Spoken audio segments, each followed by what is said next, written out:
그, 이따가 나한테 그 호스트를 나한테 줄 수 있나요? 아, 뭐 통화하시고 계시네.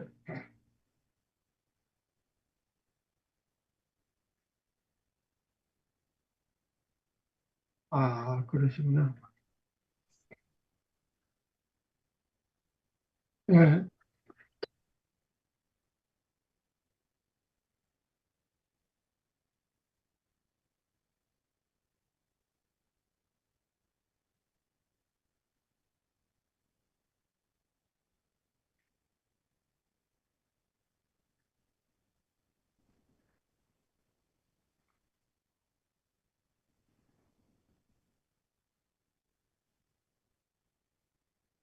예, 로마서 중심이 그 3장 21절이라고 말씀을 드렸는데요. 3장 21절, 이제는 율법 이외에 하나님의 한 의가 나타났다. 이게 이제 그 로마서를 이해하는 핵심 키워드인데요. 이 구조를 좀 해명하고 그 구조를 좀 분석하겠습니다. 이게 그 전에 친구 목사님한테 이게 그렇게 중요한 구절이다 이렇게 말씀드렸는데 듣고 잊어버리더라고요. 그러니까 이게 왜 중요한지를 제가 설명을 해야 되겠어요. 그 먼저 그 모든 나라의 그 용어는 법인데요. 노모스인데 우리는 율법이라고 번역을 했어요. 그러니까 이게 일제시대 때 이제 첫 번역을 해서요. 그 국가의 법을 비난하는 것 같은 인상을 주니까 우리 번역자들이 율자를 넣은 겁니다. 근데 지금 그 법 이외에 하나님의 한 의가 나타났다 할 때 이 법은 그 법률만 말하는 게 아니고 인간 가치체계 전반을 말하는 겁니다. 문화, 종교, 뭐 법률, 사상, 이념, 우리 가치체계 전반을 말하는 거고요. 그러니까 바울이 그 법을 말할 때 그 토라, 그러니까 유대인의 그 생활 교훈 같은 토라를 말하는 건지 우리 가치체계 전반을 말하는 건지 불분명하게 그 써요. 그러니까 3장 28절에서 그 율법 외에 믿음을 통해서 우리가 의로움을 받았다고 할 때는 이게 토라예요. 그 할례, 음식 규정, 절기 지키기 같은 그걸 말하는 건데요. 지금 그법 외에 하나님의 한 의가 나타났다 할 때는 이제 우리 인간 가치 체계를 말하는 거고요. 그리고 이제 그 하나님의 의가 나타났다. 이게 째덱한데요. 어, 이걸 그 이제 몰트만은 구원이라고 하고요. 그 바르트는 질서라고 하던데요. 이걸 그 의를 뭐라고 규정하면 이게 법이 되는 겁니다. 이게 무슨 말이냐면요. 그래서 성서의 많은 말은 그 메타포인데요. 상징이나 은유인데요. 그 폴리케르가 아주 유명한 말을 하죠. 상징은 우리를 생각하게 한다. 그래서 그 합의적 표현을 가진 걸 뭐라고 하나로 정의를 하면 이게 법이에요. 규정해 버리는 거죠. 그러니까 하나님의 의를 규정하는 건 좋지 않습니다. 그러니까 그 하나님 나라도 메타포인데요. 그 저는 이게 이제 하나님 나라를 바울이 그렇게 말한 거라고 생각해요. 이제 그 복음서 저자들은 이스라엘 국가 안에 있었기 때문에 자기 나라에서 이제 그 하나님 나라의 대망을 마음대로 말할 수 있지만 바울은 남의 나라를 돌아다니면서 나라 이야기를 할 수 없습니다. 이게 반국가 세력으로 지칭될 염려가 있으니까요. 그래서 이제 의를 강조하는 거거든요. 그러니까 이게 하나님의 한 의가 나타났다가 마가복음의 1장 15절에 우리가 잘 아는 때가 찼고 하나님 나라가 가까웠으니 회개하고 복음을 믿으라. 때가 찼고가 이제는과 같습니다. 아시는 대로 이스라엘은 그 이스라엘이 아니고 그리스죠. 헬라는 그 연대기 크로노스와 구원의 때를 말하는 카이로스가 있죠. 영혼을 말하는 카이로스. 그러니까 지금 때가 찼거나 이제는 이건 이제 카이로스 시간인 겁니다. 요한복음 4장에 예수님께서 이제 그 예루살렘에서 갈릴리로 갈 때는 사마리아를 가지 않는데 특별히 예수님이 사마리아로 통과하여야 됐는지라 4장 3절인가요? 특별히 가시는 거죠. 이렇게 특별한 시간입니다. 이게 특별한 시간. 이게 그 카이로스인데요. 이제는 그런 때가 돼서 하나님의 한 의가 나타났다. 특히 우리가 그 하나님의 의가 나타났다 이게 요한복음 4장 18절 이하에 그 예수님의 출정식이 있죠. 출정 예배. 18절부터 예수님이 이제 설교를 하시는데요. 이사야서 61장 2절과 3절을 인용하시는데 거기서 이제 우리의 원수를 갚아달라 하는 신원의 해는 빼버립니다. 예수님 빼고 은혜의 해만 말씀하시죠. 거기서 가난한 자에게 복음을 전하고 포로된 자에게 자유를, 눈먼 자에게 다시 눈 보게 함을, 눌린 자에게 자유를 주는 은혜해를 전한다. 지금이 은혜해다. 그리고 이제 21절에 가서 오늘 이 글이 너희 귀에 응하였다. 번역을 이상하게 해놨습니다. 지금 하나님 나라가 시작되었다. 이 말과 같은 거죠. 그러니까 누가복음 4장 21절 지금 하나님 나라가 시작되었다는 것과 지금 바울이 말하는 이제는 하나님의 한 의가 나타났다가 같은 말입니다. 마가복음의 1장 15절 때가 찼고 하나님 나라가 가까웠으니 복음을 믿으라. 이 같은 말입니다. 그러니까 그 복음서의 하나님 나라 증언과 지금 바울의 지금 하나님 나라 증언이 같은 겁니다.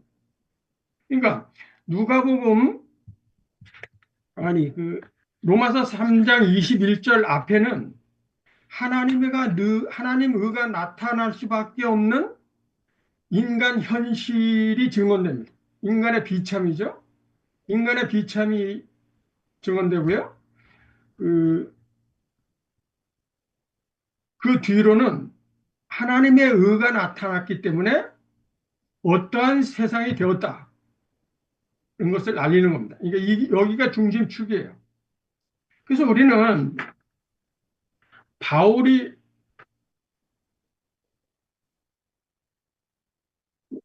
이러한 생각을 가지고 있었던 배경을 우리가 좀 살펴볼 필요가 있는데요.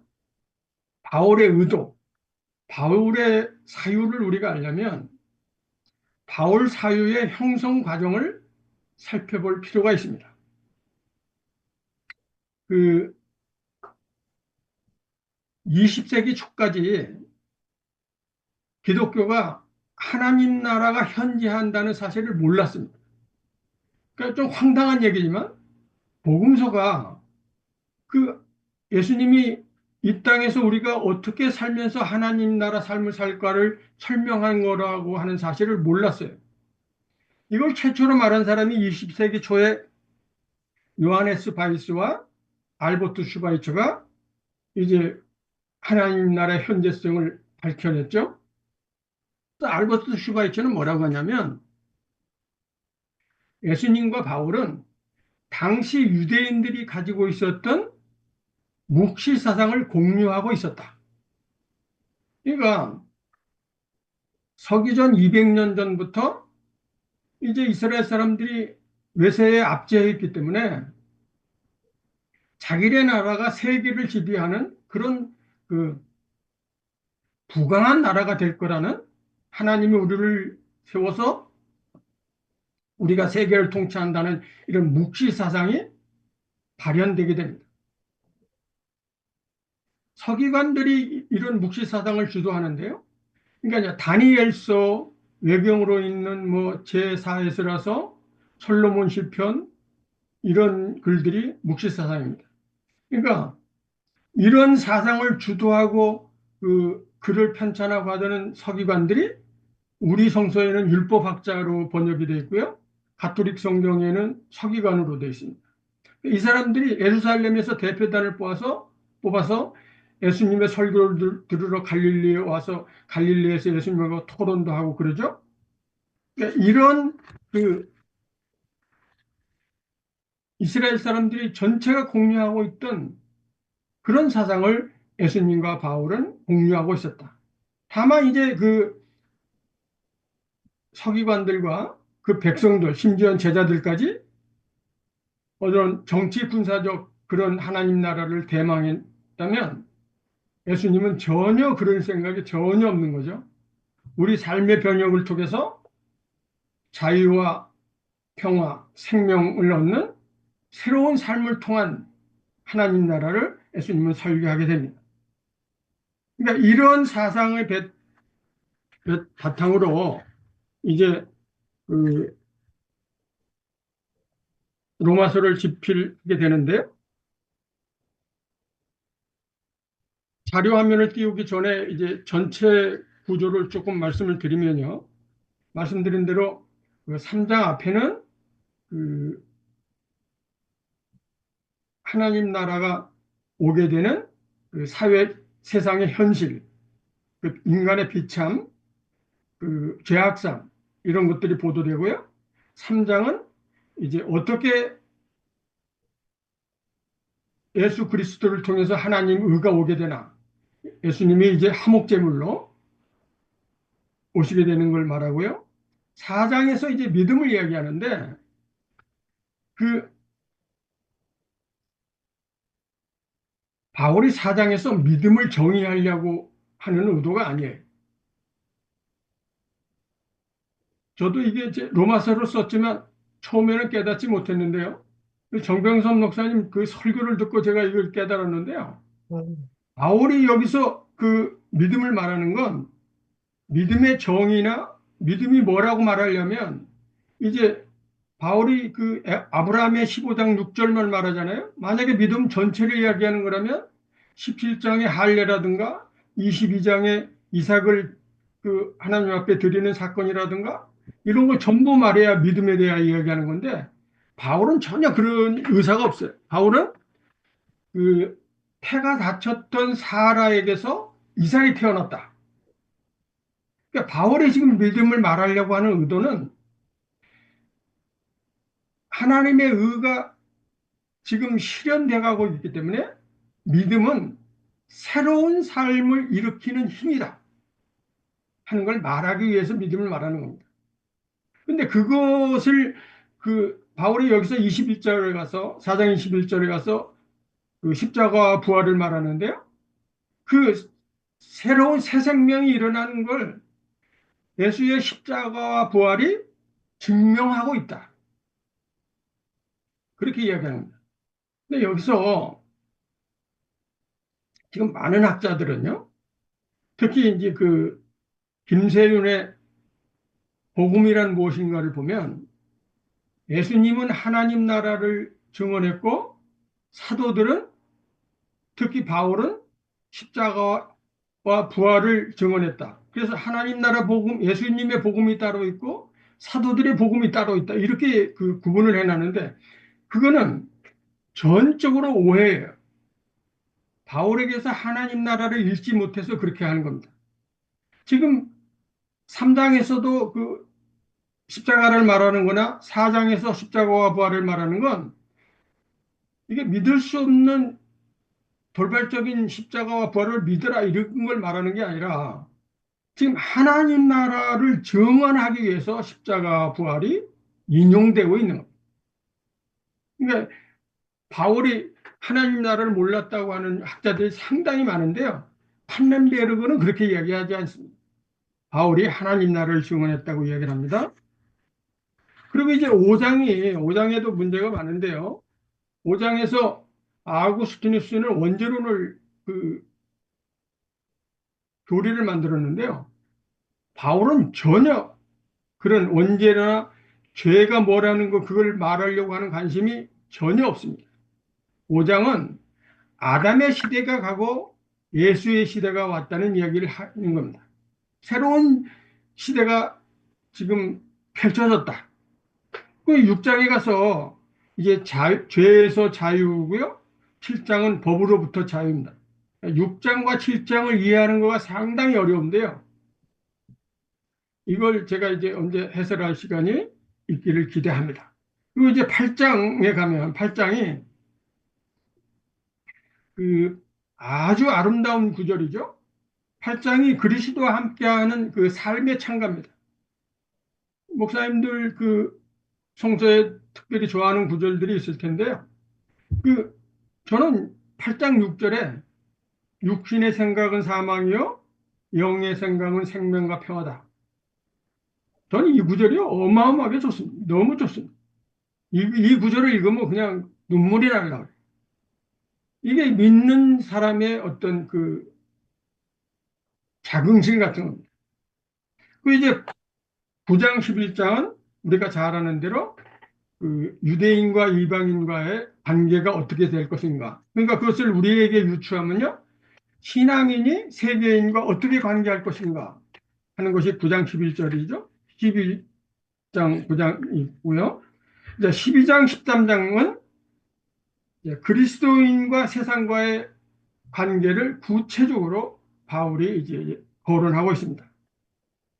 그리고 이제 14장 15장인데요. 이건 좀 설명하고 가야 되겠습니다. 그 14장 1절부터 15장 1절까지가 그 칭의인데요. 이제 칭의를 마감하는 건데, 이제 결론을 내는 건데요. 이게 그 고기를 먹는 자유파와 그 고기를 먹지 않는 경건파의 다툼을 바울이 이제 조절해 주는 장인데요. 이게 당시의 고기는 그 로마 신전에서 제사를 지내고 시장에 내다 파는 걸 말하는 겁니다. 그 고기를 먹는 그리스도인이 있고 먹지 않는 그리스도인이 있어요. 근데 14장 3절에 이렇게 되어 있습니다. 하나님이 너희들을 그 받아들였으니까 서로 받아들여라. 이게 칭입니다. 그러니까 2장 1절에서 판단하지 마라. 이게 칭이고요. 14장 3절에 가서 서로 받으라. 이게 칭이에요. 그러니까 칭의가 50번 나옵니다. 예, 그 구조를 띄우면서 본문 구조를 띄우면서 어, 하겠습니다. 포스트를 저에게 주시면 아 잠깐만요. 제가 이거 잠깐 놔뒀네요. 그 본문을 아직 안 띄웠습니다. 깜빡 잊어버렸습니다.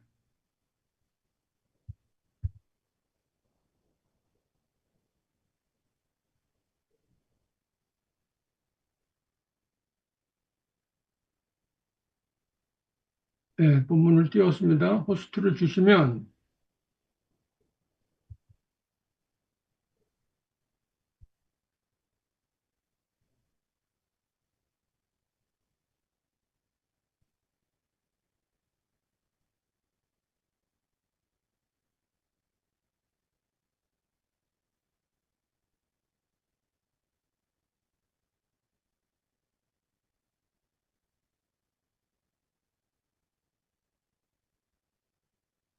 넘어왔어요.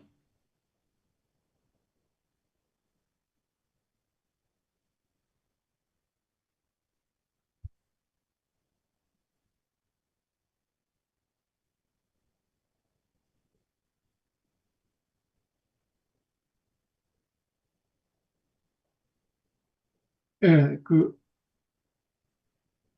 들리나요? 예, 17절까지가 이제 그 1장 1절부터 15절까지가 이제 인사말이고요. 시작하는 말이고요. 그러니까 17절까지가 시작하는 말입니다. 16절, 17절이 이제 그 믿음으로 살으라고 하는 이 주제가 되고요. 말씀드린 대로 3장 20절까지가 인간의 비참입니다. 그러니까 신앙인의 비참이 있고요. 어, 2장 1절부터 3장 8장까지가 신앙인의 비참입니다. 여기서 판단하지 말라는 거죠. 그러니까 1장 18절부터 32절까지가 이제 하나님을 모르는 사람들의 비참이 증언되고요. 그 다음에는 신앙인에 대한 비참입니다. 판단하지 말라는 거죠. 판단하게 되면 너희를 용납하신 하나님을 멸시하는 행위다. 그리고 이제 3장 21절부터 5장 21절까지가 이제 하나님 나라에 대한 이야기인데요. 3장이 그 예수께서 이제 화목제물이 되었다.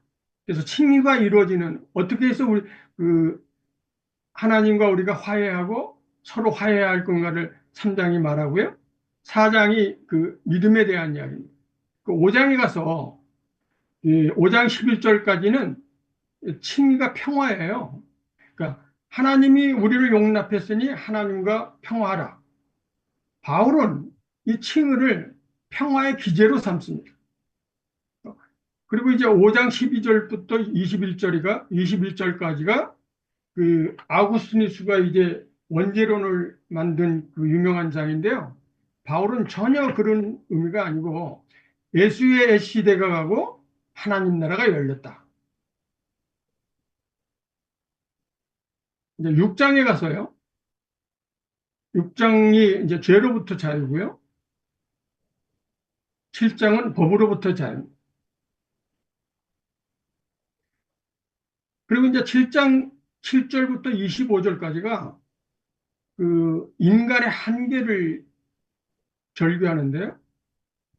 그 법을 통해서 죄가 오기 때문에 그 어쩔 수 없는 인간의 한계, 오호라 나는 공고한 인간이로다.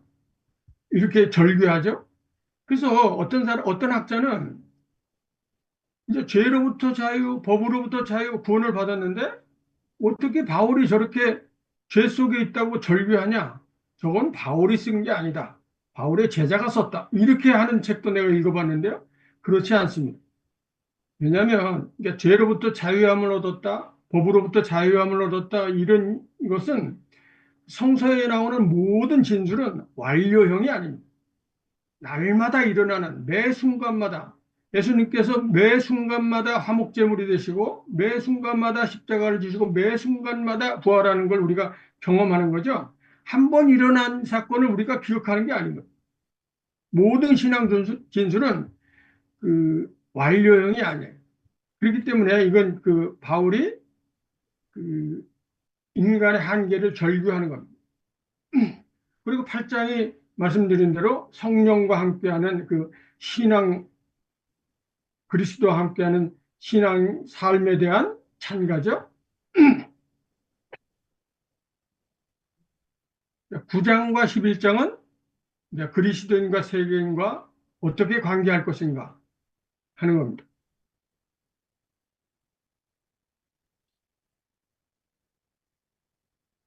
12장 1절부터 이제 15장이 그 칭의함으로 이루어지는 화해하는 삶인데요.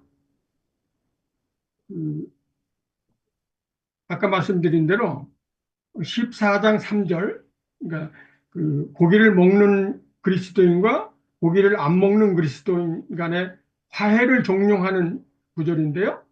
여기서 우리가 흥미로운 것은 뭐냐면 그 고기를 먹는 그리스도인을 강한 그리스도인이라고 그래요. 시장에서 제사 지낸 고기를 먹는 그리스도인이 믿음이 강하다고 그러고요. 그 제사 고기를 먹지 않는 그리스도인을 믿음이 약하다 그래요. 요즘 어떻게 무당이 제사 지낸 고기를 먹는 사람은 믿음이 없는 걸로 되어 있는 거죠?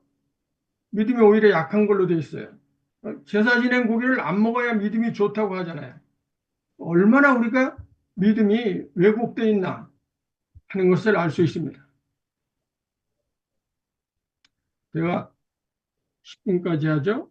그러면 그 1장 구조는 이 정도 하고요. 1장 1절부터 7절까지 있는 용어를 좀 간단하게 해설을 하겠습니다. 1장 1절에 종이 나오는데요. 그 여기서 나오는 종은 그리스어는 둘로스인데요. 바울이 말한 그 히브리어는 에벳입니다. 그러니까 둘로스는 허드렛 일을 하는 노예 같은 의미가 있다면 에벳은 전혀 그런 의미가 아니죠. 그 이사야 42장 1절에 종이 에벳인데요. 하나님의 일을 하는 사람입니다. 제가 신대원을 마치고 첫 전도사로 부임을 해가지고요. 그 교회에서 이제 소개해서 인사를 했는데요. 멋이 잔뜩 들어가지고 저는 여러분들의 종으로 부름받아 교회에 왔습니다 하고 인사를 했어요. 그 다음날 월요일에 어느 권사님이 이사하니까 이삿짐 좀 날라달라고 전화가 왔더라고요. 물론 안 갔지만 그 뒤로는 종이라는 말을 내가 쓰지 않습니다. 그리고요, 그 다음에 이제 그 부르심을 받았다. 1장 1절에요. 그 부르심을 받았다고 나오는데요. 이게 이제 클레토스인데 이걸 그 루터가 번역하면서 그 직업이라는 뜻의 베르프로 번역을 했어요. 그러니까 이게 원래 이제 바울이 고린도전서 7장의 17절 보면 이제 고린도 교회가 바울이 이제 종과 주인은 하나요, 여자와 남자는 하나고 전부 이렇게 평등한 사상을 펼치니까 교회가 약간 그 무질서하게 됐어요. 그러니까 바울이 그 부름받은 그 자리에서 신앙해라 라고 이제 그 고린도전서에서 그렇게 그 이야기를 하는데요. 이걸 번역하면서 특별한 직업이 있다는 뜻의 베르프로 번역을 했습니다. 칼뱅이 이걸 받아가지고 소명신학을 만들었어요. 그러니까 바울의 의도는 하나님을 일을 하는 특별한 직업이 있다는 그런 말로 이게 한 게 아닙니다. 그러니까 하나님의 일을 하는 특별한 직업이 있는 게 아니라 자기가 하는 일에 하나님의 의가 나타나면 그게 하나님 일이고 자기가 하는 일에서 하나님의 의가 나타나지 않으면 그게 하나님의 일이 아닙니다. 그러니까 종교인이나 주부나 똑같은 소명을 받은 겁니다. 인간으로서의 소명이지 특별한 직업으로의 소명은 없는 겁니다. 성도는 그렇게 말하고 있지 않는데 칼뱅이 그런 소명신학을 만들었습니다. 그리고 이제 복음이라는 말을 우리가 아주 많이 쓰죠. 제가 이제 처음에 그 신학교 들어가서 복음이 뭔가 기독교 사전을 찾아보니까 예수의 십자가와 부활이다. 그 틀린 말은 아닌데요. 이 복음이라는 말을 그 많은 책에는 어떻게 써 있냐면 그 황제에 대한 소식을 복음이라고 했는데 이걸 이제 예수에 대한 소식이 복음이라고 성서 저자들이 차용해 온 거다. 물론 그런 의미도 있겠지만요. 저는 그렇게 생각하는 게 아니라 이사야 40장 9절에 보면 이 단어가 나오는데요. 바사르입니다. 바사르. 야훼께서 이 땅으로 오셔서 구원한다는 소식이 바사르입니다. 이걸 공동번역은 복음으로 번역했어요. 기쁜 소식으로 번역했고요. 개역개정은 아름다운 소식이라고 번역했습니다. 그러니까 하나님 나라에 대한 소식이 복음입니다. 이제 3절, 4절에 가서 그 성결의 영이 나오는데요. 영. 지금 이제 그 영성, 그러니까 순복음교회 같이 이렇게 육신의 반대 의미의 영이 그런 의미가 아닙니다. 성서에서 말하는 영. 그러니까 그 유대에서는 푸뉴마죠. 그리고 이제 그 그리스어로는 하기오시네스인데요. 이게 이제 헬라어에서는 소크라테스 이전에는 우주가 숨쉬는 모습입니다. 이게 영이라는 의미. 그리고 이제 히브리어 루하우는요, 추운 바람, 신령한 기운, 어떤 힘입니다, 힘. 그러니까 물질에 반대되는 그런 의미가 아니에요. 어떤 힘을 말하는 것.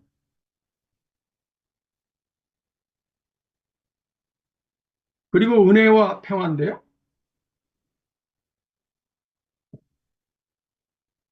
7절에 이제 은혜와 평화로 바울이 인사를 하는데요. 당시 그 관례는, 그리스의 관례는 그 행복으로 인사말을 맞추는 게 관례인데 지금 은혜, 평화를 이야기하는.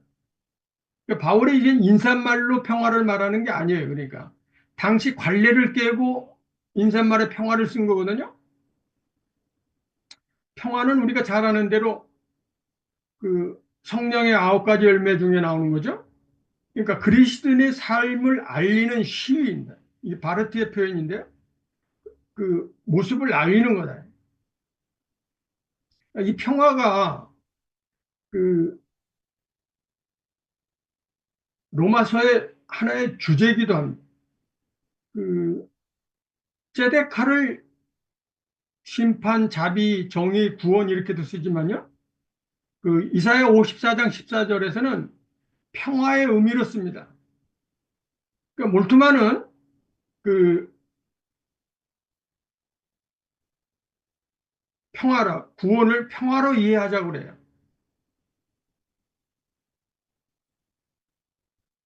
근데 이제 우리 성경에 보면 바울 지금 신약 성서에 나오는 모든 평화는 에이레는데요. 평화로 번역된 데가 지금 여기만 있고요. 1장 7절만 있고 전부 화평, 평강, 화목, 평안, 심지어는 안심으로도 번역되어 있습니다. 공동번역과 새번역에서 안심으로 번역했는데요. 그러니까 이게 그 평화라고 하는 그 사회 윤리적 의미를 지워버리려고 애쓰는 거예요. 그 로마서 12장 18절에 너희는 그 될 수 있는 대로 너희는 서로 평화하라 하는 말이 있는데요. 개역 성경에는 이게 평화였었어요. 근데 개역 개정으로 바뀌면서 화목으로 바뀌더니 이번에 새 한글 성경 나온 데서도 화목입니다. 그러니까 이 평화의 의미가 성서에서 없어지는 거죠. 이건 상당히 좋지 않습니다. 그냥 이 삶의 이야기인데 어떻게든지 우리 삶과는 틀린 우리 내면적인 어떤 행복, 심리적 안정, 뭐 이런 거로 설명하려고 들어요. 이건 성서를 굉장히 오독하는 겁니다. 마지막으로요, 이 성도를 설명하고 마치겠습니다. 그 앞에서 이 성도, 우리 성경에는 이제 하기오스로 지금 번역이 되어 있는데요. 이게 카도시입니다. 카도시. 카도시는 이제 그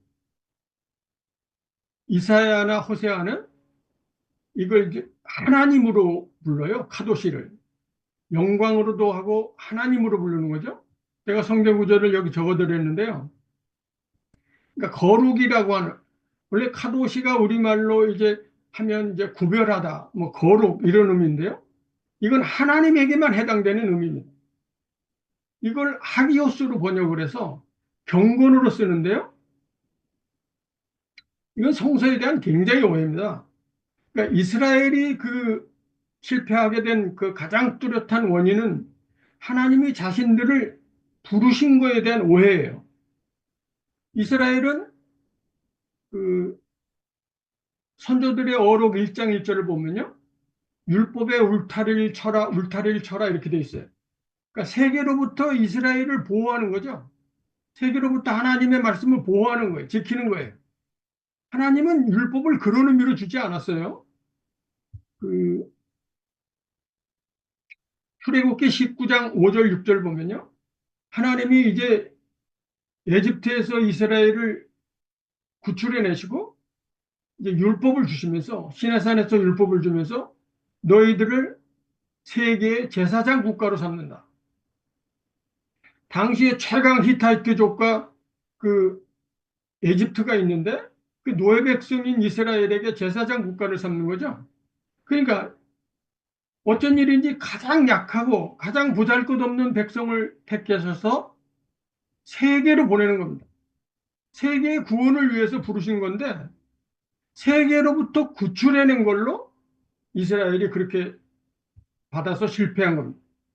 그러니까 그 기독교의 가장 지금 그 문제가 뭐냐면요. 세상을 악하게 보고 세상으로부터 회피하려고 하는 거예요. 그 이건 이제 아구스누스가 신학을 그렇게 세워서 그러는데요. 아구스누스가 이렇게 이야기를 합니다. 세상을 이용해서 하나님을 향유하라. 아구스누스의 신학의 핵심은 이용과 향유인데요. 세상을 이용해서 하나님을 향유하라 그래요. 반대로 말한 거예요. 하나님을 표현은 이상하지만 하나님을 이용해서 세상을 향유하는 게 기독교입니다. 세상에서 기쁨과 평화를 얻는 거죠. 세상을 떠나서 하나님께로 가는 게 아니에요. 하나님이 우리에게 오신 거죠. 우리에게 기쁨과 평화를 주러요. 이게 그 카도시를 오해한 대표입니다. 어, 루터에 대한 그 얘기를 하고 마치려고 하는데요.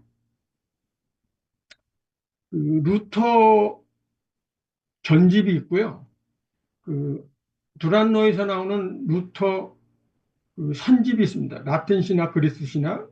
저는 루터 선집 이걸 읽었는데요. 그리고 이제 몇 학자들의 루터 신학이 있습니다.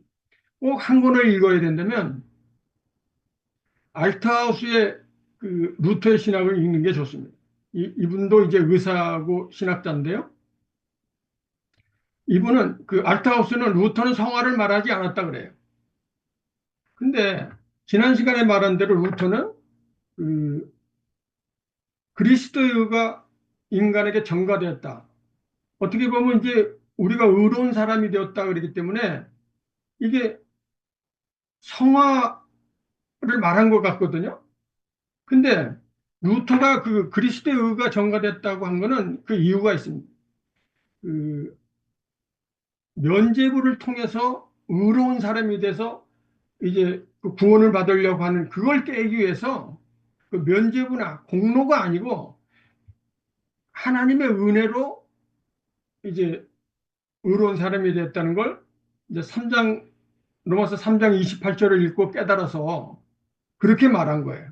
그러니까 바울의 의도는 의로운 사람에 있지 않아요. 어떻게 구원받았나를 설명하려고 한 건데 후학들이 이제 거기서 그 칼뱅이 그 후대죠. 거기서 이제 성화를 칭호와 성화가 동시에 일어난다 그래요. 그러니까 루터는 그 수도원에서 수녀 5명을 데리고 나옵니다. 5명을 데리고 나와서 5명을 다 이제 결혼을 시키는데요. 그러니까 이제 좀 예쁜 수녀가 먼저 다 결혼을 가고 마지막 남은 수녀가 가장 뚱뚱하고 이제 안 예쁜 수녀를 루터가 결혼한 거예요. 근데 이 수녀가 아주 생활력이 좋아서 그 맥주를 팔아서 그 수입이 안정돼서 맥주도 이용하게 되고요. 안정적 그 학문 생활을 하게 돼요. 그러니까 그 에른스트 블로우는 제가 희망의 원리에서 봤는데요. 루터가 그 세속과 경건 중에서 세속을 택했다. 그러니까 루터의 사상을 좀 더 들여다보면요. 그 아구스티누스는 자유의지가 있다 그래요. 고백록을 보면 이런 이야기가 나옵니다.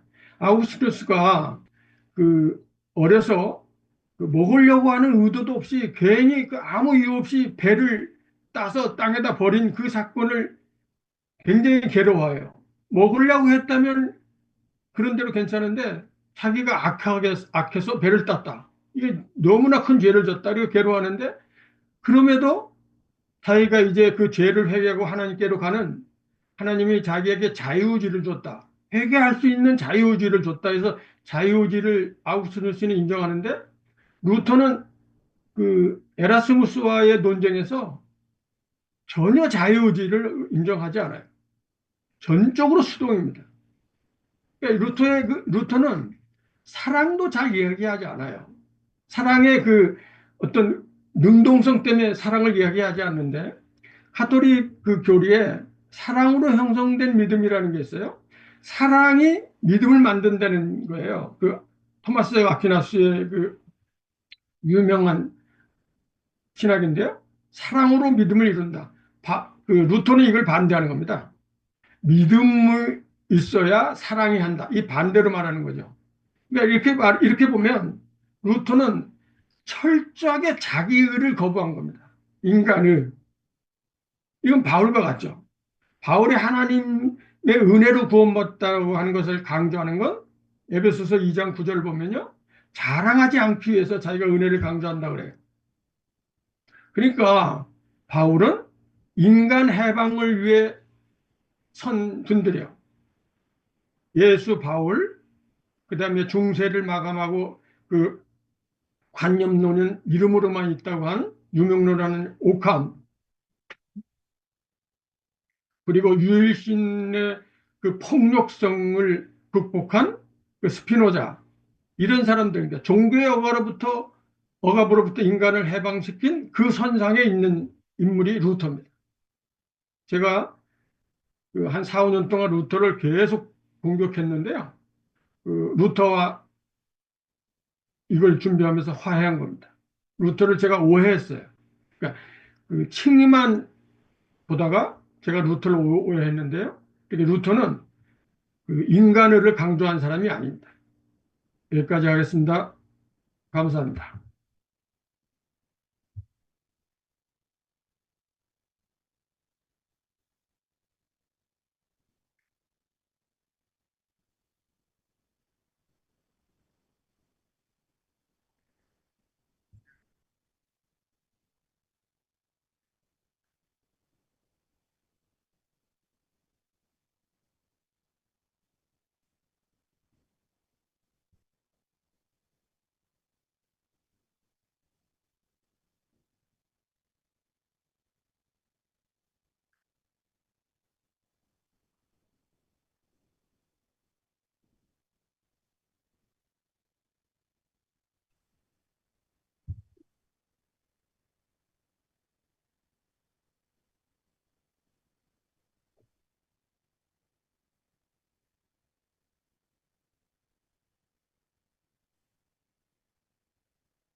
모두 마이크를 켜셔야 될걸요?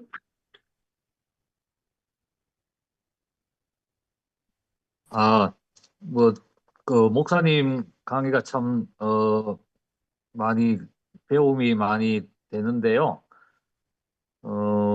하나님 나라, 바울의 그 하나님 나라, 어, 복음이, 뭐, 때로는 십자가와 부활의 복음으로, 그게 이제, 뭐, 나눠지는 게 아니다. 그게 참, 뭐, 저도 그 생각을 많이 했기 때문에 되게 그게 이제 동의가 되고요. 철저하게 하나님 나라에 기반한 복음을 바울이 뭐 전했다고 저도 여겨지고 또 그 하나님의 나라가 현재성이라는 것도 굉장히 동의가 많이 됩니다. 그러나 이제 현실적으로 교회가 하나님의 나라를 누려야 되는데 그런 어떤, 어, 교회 이 땅에서의 이제 하나님의 나라의, 뭐, 거룩성을 나타내는 것은 교회밖에 없으니까, 교회에서 하나님의 나라를 경험할 수 있어야지 이게 이제 현실화되는데 교회의 모습이 그 하나님의 나라를 이제 볼 수 없다는 것에 굉장한 이제 좀 한계를 느껴서 아마 어, 피안에 또 이제 내세의 하나님 나라로 자꾸 이제 그렇게 도망가는 듯이 현실에서는 안 되니까 또 경험하지 못하니까 이제 미래의 것으로 사후의 것으로 이제 그렇게 자꾸 회피한다 뭐 그런 저는 또 느낌도 받습니다. 다만 이제 이 중요한 이제 그 성경의 개념들 뭐 복음이라든지 구원 또 하나님의 나라 거룩성 또 성도 이런 어떤 에, 그 개념을 이제 다시 이렇게 잘 잡아주시는 것도 많이 이제 도움이 됐고요. 어, 하나님의 나라나 뭐 이제 복음이나 또 거룩이라고 할 때에 또 뭐 의라고 할 때에 어, 사랑의 어떤 개념이 어, 거기에 이렇게 뭔가 양념처럼 뭐 이래 하여튼 뭐 필수 뭐 이렇게 개념처럼 들어가지 않으면은 조금 이렇게 개념 정리가 잘 안 잡히는 것 같아서 그 평화도 마찬가지고 굉장히 이제 소중한 그런 어떤 단어와 개념들이 음, 사랑이 빠질 때는 공허해지고 좀 사변적으로 어, 그렇게 될 수가 있겠다. 뭐 그런 생각이 들었어요. 그래서 어, 말미에 이제 그 뭐 루트가 사랑에 대한 그런 이제 그 이야기를 하신 것도 이제 좀 어, 도움이 되고요. 어쨌든 질문은 별로 없어요. 사실은 뭐 목사님의 강의가 너무 뭐 이렇게 좀 준비가 많이 된 강의가 가깝고 또 평소에 저도 이렇게 많이 생각을 하던가 하고 좀 더 심화된 그런 강의라고 여겨져서 다만 이제 어 그런 어떤 성경의 단어 개념 정리에 이제 기존에 우리가 교리적으로나 또 뭐 그냥 이렇게 일반적으로 이해하는 거하고 좀 다른 개념 정리가 필요한데 거기에는 이제 좀 제 개인적으로는 예수님이 우리에게 주신 어떤 그런 사랑의 복음, 사랑이란 단어가 그 개념이 잘 이렇게 연결이 되어야지 하나님의 나라도 좀 이렇게 막 이렇게 좀 살아나는 것 같고 평화도 실제적인 것 같고 또 우리의 성도로서의 그런 어떤 거룩함도 그게 또 이제 현재성이 막 이렇게 되는 것 같아서 어 뭐 제 생각을 잠깐 뭐 그래 언급을 드립니다. 예, 예, 이상입니다. 조영식님 말씀하신 그 사랑 개념 5장에 가면 나옵니다. 5장에 성령으로 사랑이 부어주셨다. 그러니까 하나님 나라를 바울이 그렇게 설명하죠. 그 12장에 가서도 나오는데 앞으로 이제 사랑 얘기가 나올 거고요. 그 교회가 하나님 나라여야 한다는 거 이제 굉장히 그 모든 사람들이 그렇게 생각하는데요. 그 20세기 초까지는 에밀 브루노도 그때까지는 교회를 하나님 나라라고 그랬어요. 근데 이게 왜 그랬냐면 그 아구스누스가 이제 신국론을 쓰면서 저도 이제 신국론을 읽어본 건 아닌데 성염 강의를 들었거든요. 근데 아구스누스가 그 교회를 하나님 나라라고 했다는 거예요.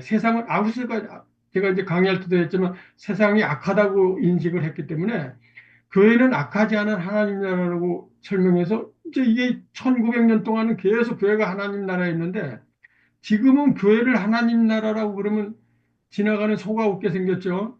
그러니까 지금은 그럴 수 없는 상황이 됐는데 저는 지난번에 스펙타클 그 책을 읽으면서 깨달은 거가 있는데 한시킹의 교회론을 읽으면서는 저는 굉장히 그 감동이 없었어요. 교회가 뭐 하자는 건지를 저는 몰랐어요. 근데 그 스펙타클 사회 공부를 하면서 교회가 인간 해방을 교회가 선도해야 되게 하는 것이구나. 한 걸 깨닫게 됐습니다. 교회가 할 일이 있다는 거 알았어요. 저는 그냥 그전에는 교회가 그냥 하나님 말씀 듣고 뭐 깨우치고 뭐 이런 정도밖에 몰랐는데, 아, 교회는 정말 악에 저항하고 인간을 해방하고 하는 어떤 구심점이 되어야 되는 거다. 이런 의미로 하나님 나라라고 생각하면 좋겠습니다. 네, 그렇습니다.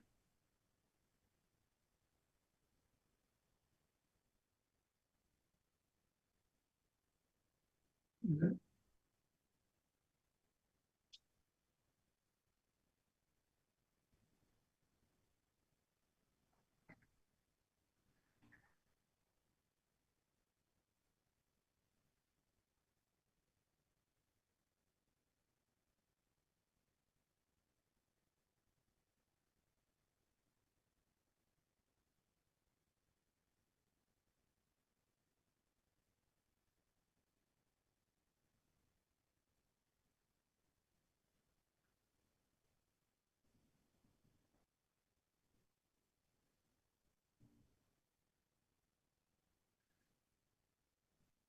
우선 저는 그 하나님의 통치라는 표현을 안 쓰는데요. 그냥 경영이라고 씁니다. 그러니까 이제 통치, 섬김, 종, 왕 이런 이제 저 고대어 하나님의 의처럼 번역할 수 없는 거는 그냥 그대로 쓰더라도 좀 이렇게 안 쓰는 단어들을 제가 안 쓰는데요. 그러니까 지금 그 목사님 그 하신 말을 얼른 이해를 못했는데 그러니까 그런 그 내면화된 용어 그러니까 사랑조차도 이게 사실은 사랑이 대인 관계잖아요. 대인 관계인데 그게 그냥 뭐 어떤 친절이나 뭐 이런 거가 됐어요. 이제 교회에서 사랑이. 이거 왜곡된 거죠. 그 단어 이제 1장에서만 용어가 해설이 있고 뒤에 가서 이제 용어 해설을 안 할 건데요. 용어 해설을 앞으로 이제 뭐 믿음을 좀 할까? 뭐 이제 용어를 더 안 할 건데 평화를 좀 더 얘기하면요.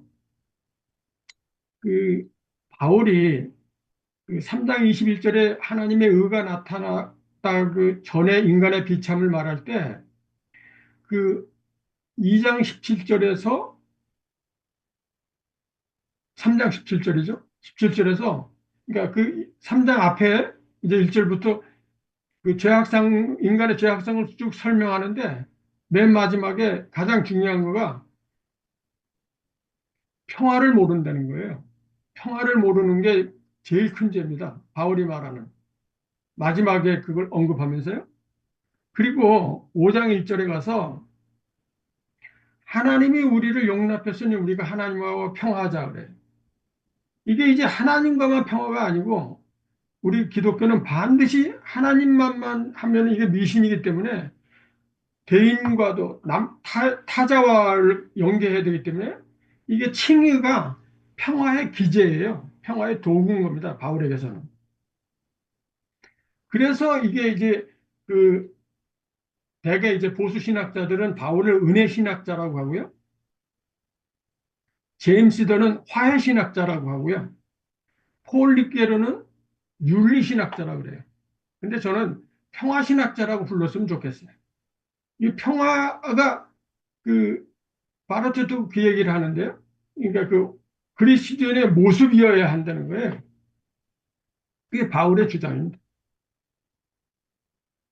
그러니까 용어, 목사님 말한 대로 용어들의 의미가 거의 전부 왜곡됐어요. 그러니까 내면화, 개인화, 심령화되어 있죠. 특히 영이 우리 그 이제 몰트만의 영에 대한 그 책도 있고 그렇잖아요. 나중에 그 저기 이신건 박사님 몰트만의 성령론 이거 한번 해주시면 좋겠는데요. 이 영에 대한 이해가 진짜로 잘못되어 있어요. 육신의 반대 개념으로 되어 있거든요. 그러니까 전부 그게 개인 믿음이 돼서 그래요. 그러니까 로마서는 개인에 대한 그 언급이 정말 한 절도 없는 거예요. 전체 공동체에 대한 얘기예요. 네, 여기까지.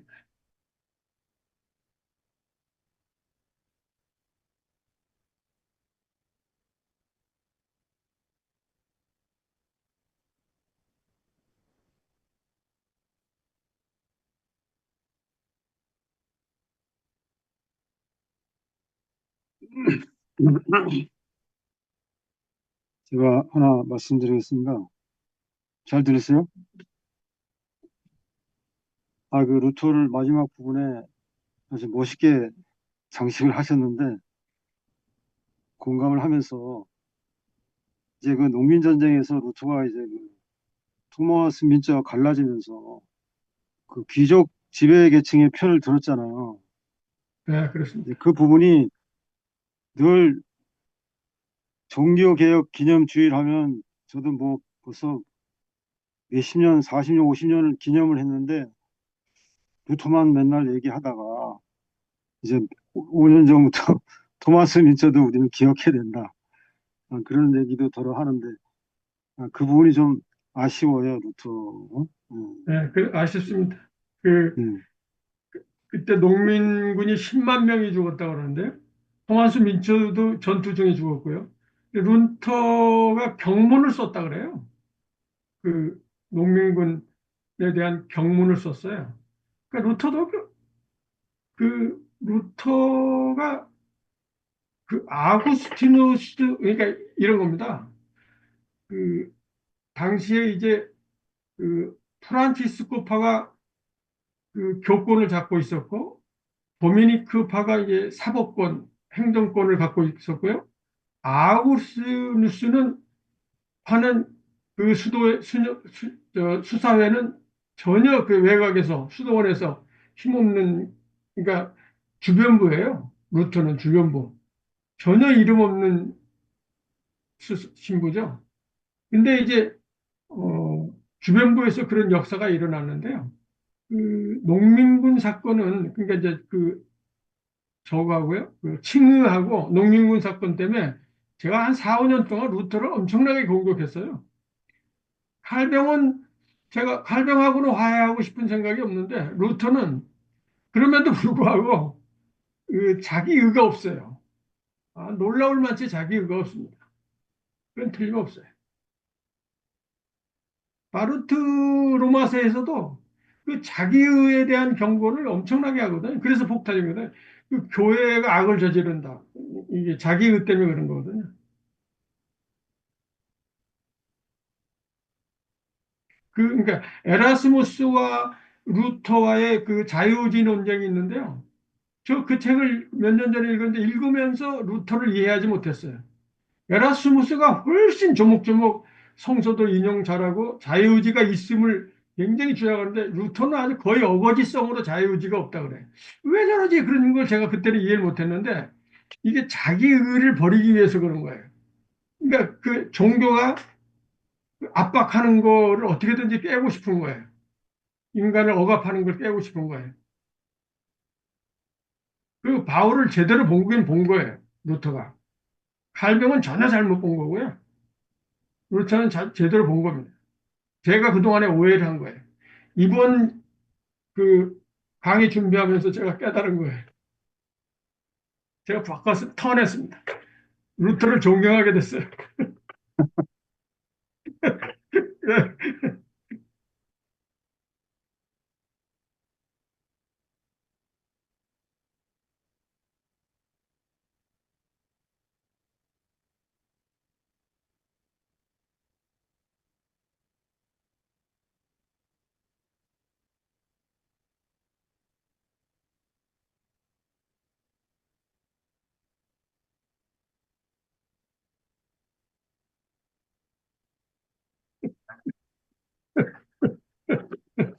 제가 질문 하나만 할게요.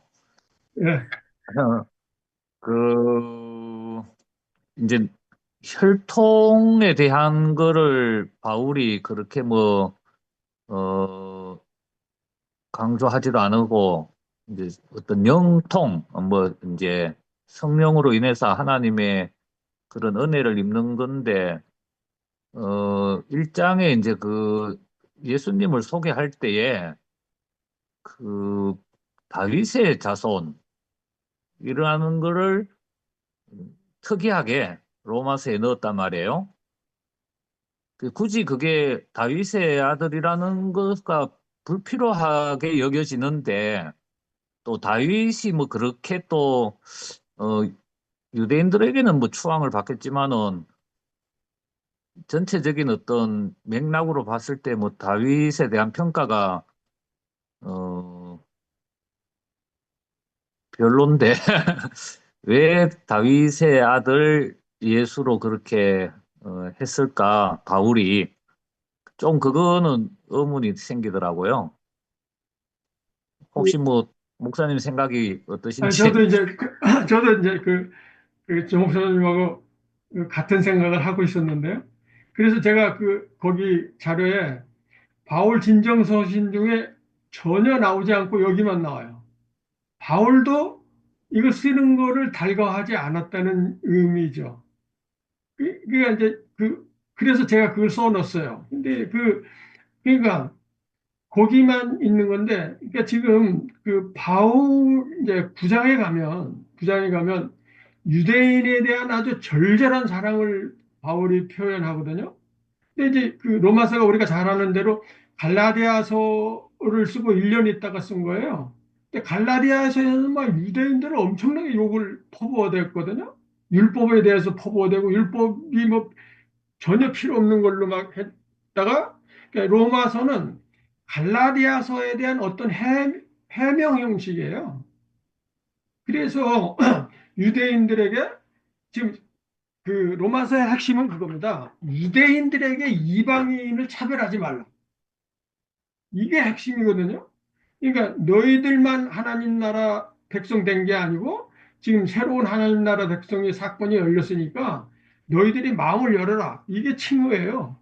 그런데 이제 다윗의 아들 예수의 권위를, 야, 유대인 너희들 그렇게 예수 무시할 이름뿐이 아니다. 막 이렇게 조금 자기도 이제 해놓고 이제 다음에 안 쓴 거죠.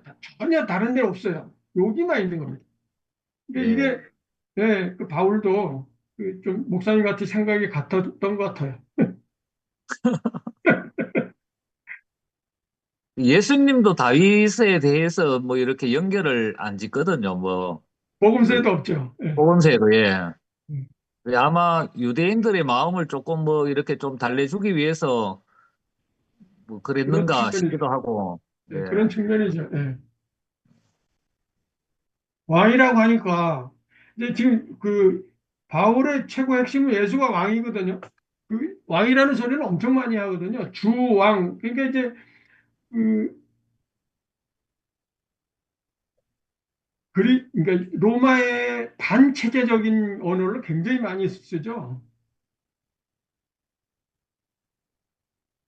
예, 알겠습니다. 예.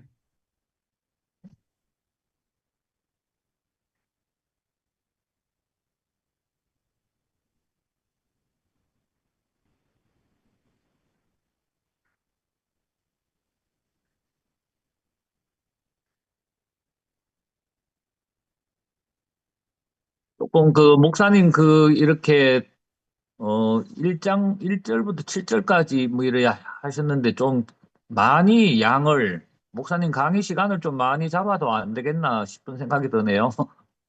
그러니까 그러려고 그래요. 다음 한 번 더 하고요. 말하자면 그 예. 다음에 이제 기회 되면 조금씩 조금씩 제가 또 등장을 할게요. 이게 이제 처음에는 그 3번 시간에 전체 서베이를 할까 그렇게 준비를 했었어요. 이제 전체를. 근데 우리가 잘 아는 대로 로마서가 성서 중에서 가장 어려워요. 가장 어렵고 가장 왜곡되어 있고요. 그래서 이제 바울을 특히 진보 신학하는 분들은 공부를 안 하고 바울을 비난해요. 우리의 존경하는 문동원 박사님이 그랬으니까 뭐 할 말은 없는데요. 공부를 안 해서 그런 거거든요. 그래서 그러면 그렇게 하지 말고 그냥 좀 착실하게 진도 빼지 말고 나가자 이런 생각이라서 어, 앞으로 기회 되면 제가 이렇게 틈틈이 들어올게요.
그 16절에 가서 이제 믿음을 원래 하려고 계획을 해놨는데요. 그 자료에 올렸는데 16절에는 조금 써놨는데요. 믿음이 이게 메타포예요. 믿음이 뭐라고 규정하는 게 아닌 겁니다. 개념이 아닌데 우리는 개념으로 지금 갖고 있어서 그래요. 그러니까 그 비트겐슈타인이 말하는데요. 믿음은 행위 언어라고 그래요. 그 언어 철학자 비트겐슈타인이 뭐라고 하냐면요. 기독교 믿음에 대해서 설명할 수 있는 단어가 없대요. 그러니까 예수님도 그러잖아요. 그 내 믿음이 너를 구원하였다. 그때 이렇게 하니까 믿음이 뭐라고 한정하는 게 아닌데 우리는 어떤 종교 행위를 믿음으로 알고 있는 거죠.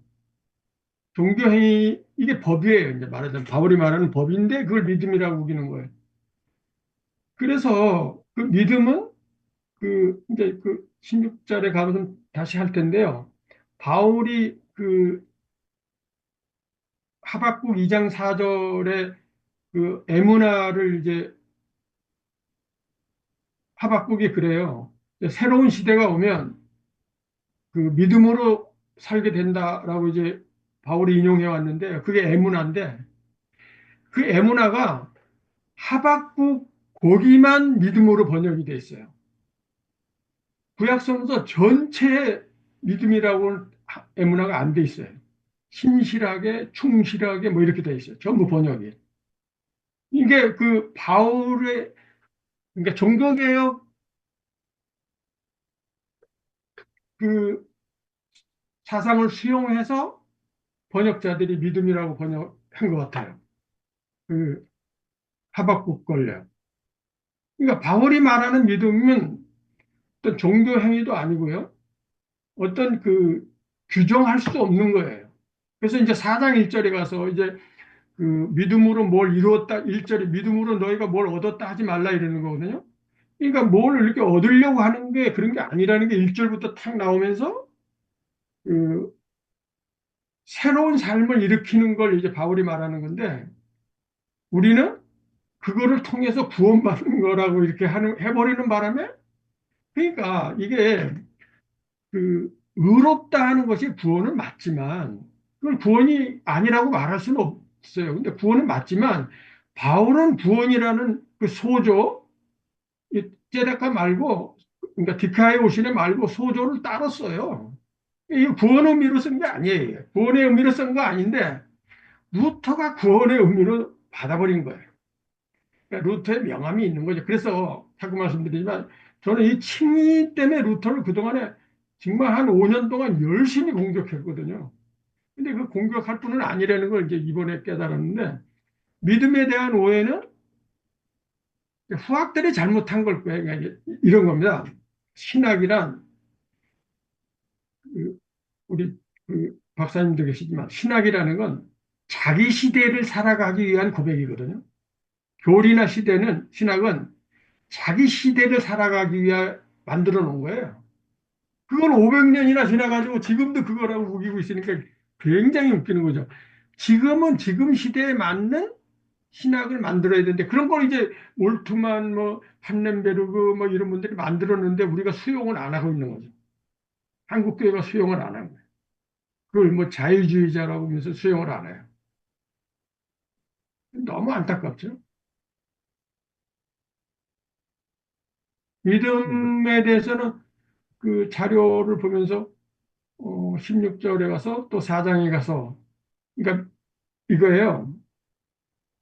그 이재철의 로마서 해설서 근데 제가 로마서를 쓰려고요. 그 로마서에 대한 책을 전부 수집하면서 이재철의 그 로마서를 샀어요. 그것도 부제가 뭐 믿음으로 산다 하더라고요. 그래서 첫 장을 탁 열으니까 믿음으로 더욱 도덕적으로 경건하게 충실하게 살다 이렇게 써놨더라고 첫 장에. 그래서 닭쓰레기통에 버렸어. 그러니까 그건 법이거든요, 법. 그러니까 로마서를 우리가 앞으로 이제 법 7장에가 언제 할지 모르겠지만 그 법과 믿음의 관계를 이해하는 게 로마서의 관건이에요. 그러니까 규정하면 그러니까 구원조차도 뭐라고 규정하면 이게 법이에요. 규정하지 않아야 돼요. 이게 이제 범주화하면 카테고리를 만드는 거죠. 제한하는 거예요. 그럼 이게 법이 되는 거죠. 바울은 그걸 벗어나려고 하는 거예요. 그러니까 바울 사상이 노자하고 비슷해요. 내가 노자 공부는 안 했지만 틈틈이 보는 거 보면 뒤에 가서 7장에 그런 게 좀 나올 거예요. 6장에서도 나오고요. 그 그러니까 바울이 굉장한 행동파인데요. 동사가 거의 수동태예요. 8장 같은 거 할 때 이제 나올 텐데요. 자기가 능동형으로 하는 동사가 별로 안 나타나고 다 수동형이에요. 하나님에 의해서 내가 한다예요. 그러니까 자기 의를 버리기 위해서 철저하게 고민하면서 행위한 사람이거든요. 이게 딱 노자예요. 노자가 그렇게 말 그걸 이제 교회는 그거를 못 받은 거죠. 그러니까 제가 이제 로마서 공부하는 이유가 그 기독교의 핵심, 그러니까 칭의가 핵심인 것도 맞고요. 아까 칭의 얘기하면서 참 얘기를 못했네요. 칭의가 핵심인 게 맞아요. 그 음, 평안점론자들이 칭의가 핵심이 아니라고 하거든요. 근데 그 루터가 칭의를 사회윤리적으로 설명해내지 못했기 때문에 이제 그걸 이해를 못하고 칭의가 핵심이 아니라고 하는데 종말론 학자들은 다 칭의가 핵심이라고 그래요. 칭의가 핵심 맞아요. 왜냐면 50번이나 나오거든요. 근데 재밌는 건 제가 씌워보니까 42번이에요. 근데 김근수 선생님은 47번이라고 그러더라고요. 이게 콘콜던스인가요? 거기는 47번으로 돼 있대요. 근데 그 스탠다르요? 그 크리스터 스탠다르는 50번이라고 그래요. 그럼 이게 무슨 차이냐? 그 2장 1절, 이제 스탠다르한테 물어볼 수는 없는 거지만 2장 1절 판단하지 마라. 이런 걸 다 칭의로 섰기 때문에 50번일 거예요. 14장 3절에 가서 서로 받으라. 뭐 이런 게 다 칭의예요. 그러니까 그 로마서가 칭의가 중심인 건 맞는 거예요. 그걸 사회윤리적으로 읽질 못해서 칭의가 중심이 아니라 그래요. 그 생안점론자들은 그 전부 이제 조금 주장하는 게 다른데요. 그 톰 나이트는 언약이 중심이라고 하고요. 그 제임스 더는 선택이 중심이라고 그래요. 그 부르심. 그리고 이제 특별히 그 샌더스는요. 그리스도 안에라고 하거든요. 그리스도 안에. 그리스도 안에가 그리스도 참여. 참여가 중심이라고 하는데 그게 이제 그리스도 안에예요. 이게 사회 참여가 아니고요. 그 슈바이처가 말한 그 그리스도 안에예요. 그러니까 그리스도와 함께 그런 의미죠. 그게 중심이라고 그래요. 샌더스는. 저희 학자들마다 이제 세관점 논자들은 학자들마다 주장이 다 달라요. 다른데 그 헤제만이나 뭐 이제 보름캄이나 이런 사람들은 다 칭의가 핵심이 맞다 그러죠. 그 그 목사님, 예, 믿음과 이제 법의 관계에 있어서 어, 그 이제 바울이 말하는 그 법이라 하는 거는 대체적으로 이제 율법을 얘기하는 것 같고, 어, 예수님이 이제 율법을 세 계명을 주신 서로 사랑하라는 법하고는 그걸 이제 구분을 해야 될 것 같은데, 기독교인들이 이제 그 법이 없다고 자꾸 이제 율법에서 물론 뭐 자유함을 얻는 거는 사실이지만은 또 다른 새로운 서로 사랑하라는 법에는 귀속이 되고 거기에는 어 그거하고 이렇게 연동을 시켜버리면은 법하고 다른 어떤 율법하고 굉장한 이제 그게 오해가 된다고 저는 생각이 들고요. 믿음은 곧 이제 사랑의 실천으로 어, 드러나는 게 믿음이고 그게 야고보서에서 말하는 믿음과 그 행함이라 하는 게 이제 뭐 그런 이제 말씀인 것 같아요. 그래서 이제 어, 법, 법 대체적으로 이제 바울이 이제 법이라고 하는 거는 그냥 유대인들이 권력적으로 사용하려고 하는 이제 율법이다. 그거는 갈라디아서에서도 끊임없이 그거 하고 이제 대립을 하는 것 같고요. 이제 그러다 보니까 이제 법에서 자꾸 뭔가 이래 믿음하고 구분을 지으려고 하니까 예수님의 사랑의 법까지도 그냥 어 그걸 법으로 그냥 퉁쳐버리면은 그거는 굉장히 그 뭐냐 뭐 정말 본질을 내어버리는 그런 우를 범할 수 있겠다. 저는 그런 생각을 합니다. 그, 그러니까 그 로마서에 지금 목사님이 말한 그게 문제의식인데요. 그 3장 31절에 가서 그 믿음의 법을 율법을 완성하는 거라고 하잖아요. 그러니까 바울은 법을 훼손할 의도가 전혀 없어요. 훼손할 의도가 전혀 없고요. 근데 이제 그 마음의 법 3장 28절에 이제 마음의 법이라는 게 있잖아요. 그러니까 바울은 지금 뭘 염려하는 거냐면요. 이념화되는 거 염려하는 거예요. 마음의 법은 뭐냐면 마음은 뭐냐면요. 감각이거든요. 제가 이제 좀 설명할 때 나올 텐데 그 우리는 그러니까 이제 말씀 신학이라 그래서 계시 신학 이거는 이론화된 거잖아요. 이게 이제 그 개념화 시키는 거를 바울은 염려하는 거예요. 그 그게 이제 바울이 거부하는 법이에요. 말하자면 그 마음의 법, 성령의 법 이런 걸 이제 바울이 이야기하는데요. 그거는 이제 이런 거예요. 이제 그 예수님에 빗대서 설계하면요. 예수님이 그 세리와 창녀를 만나서 그 같이 살잖아요. 같이 친구하잖아요.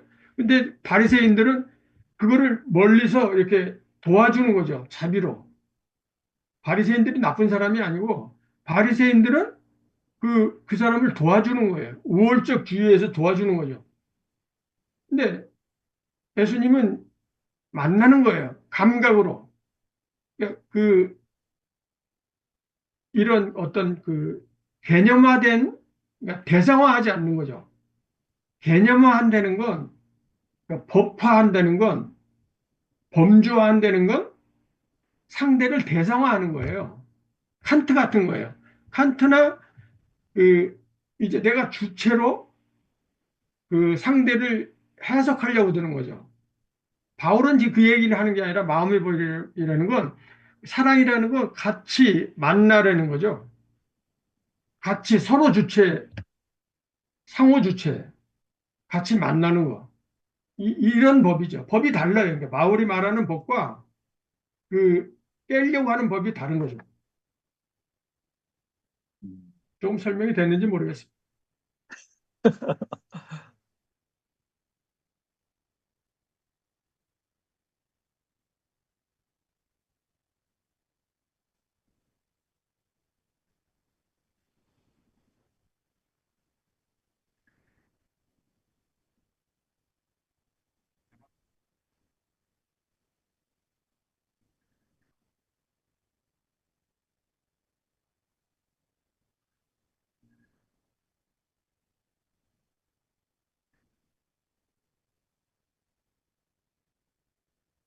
저기, 저기 최종규님이랑 우리 조철우님 처음 들으신 것 같은데 인사 좀 하시고. 네. 예, 감사합니다. 저는 최정규입니다. 어, 저는 그 공공기관에 다니다가 어, 2019년에 정년퇴직을 하고 우리 친구인 김군수 권유로 성서신학대학을 나왔어요. 그래서 저는 그, 그 교회 잘은 모르지만 좀 개혁적인 일을 하고 싶다고 하니까 그 친구가 우리 목사님을 소개해줘서 여기 들어와서 듣는데 저하고는 너무 수준 차이가 있어가지고 제가 뭐 바람도 할 수도 없고 그냥 듣고만 있습니다. 죄송합니다. 감사합니다. 네, 반갑습니다. 예, 선생님한테 들었어요. 전주고등학교 동기시라고 그러시대. 예, 예, 예, 네, 예, 김근수 선생님하고. 네. 예, 예, 예. 우리 우리 반 2학년 때, 3학년 때 또 우리 반 친구였어요. 아, 그래서 예, 예, 지난주에 한번 뵙고 그래서 자주 봬요, 김근수 선생님. 그러셔요. 예, 예. 예. 죄송합니다. 제가 아까 그 말씀하신 것처럼, 공부가 너무 그 열악해가지고, 이제 듣기만 제가 좀 열심히 듣겠습니다. 아니, 네. 뭐 좀 물어보시고 그래도 좋습니다. 네, 제가 조금 더 공부를 한 다음에, 네, 먼저 언제 듣길지 모르겠지만 좀 열심히 듣겠습니다. 목사님 감사합니다. 네, 감사합니다. 예, 예, 예.